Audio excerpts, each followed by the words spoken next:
All right, let's take it one step further as far as questions go. Next would be avoid the obvious. So there's some obvious questions and answers and things that would make your podcast not be exciting. I've seen so many of these types of interviews where the person says, "Hi, you are a financial advisor and an expert in your field. Tell us about what you do." Joining me today is Bev Middleman. Bev, let's just jump right into this, and why don't you tell us a little bit about yourself? Thank you so much for having me here and to speak with you and your audience.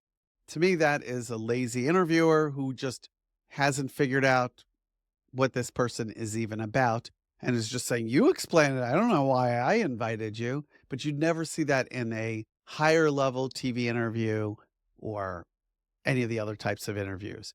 You want to look like you have an idea who they are and you're setting some of it up. And I don't think these days that you need to set it up to such a level where you're reading everything off their bio, but you can at least share with the audience why you wanted to have that person on, why this is of value, and go right to that wow. Another technique is using open ended questions. When you have open ended questions, like, tell me about a time when this happened, or how did you handle that challenge? This person can go in a number of different directions.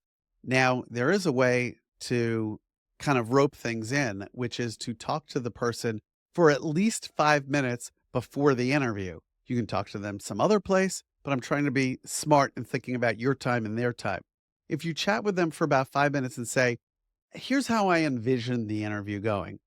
I'm going to ask you about this. I did notice on your website that you talk about blank. It's an opportunity for you to talk about this. Then I'll probably ask you about these other things." Then that person can tell you if you're on the right track, or, by the way, hey, there's this other thing I should bring up that your audience might want to know about. Oh, wow, I'll write that down. So I consider that the pre-interview. And then you know that you're on the right track and you're already a few steps further down the line. So it's helpful to have a sense of where you're going to go and use some of these techniques.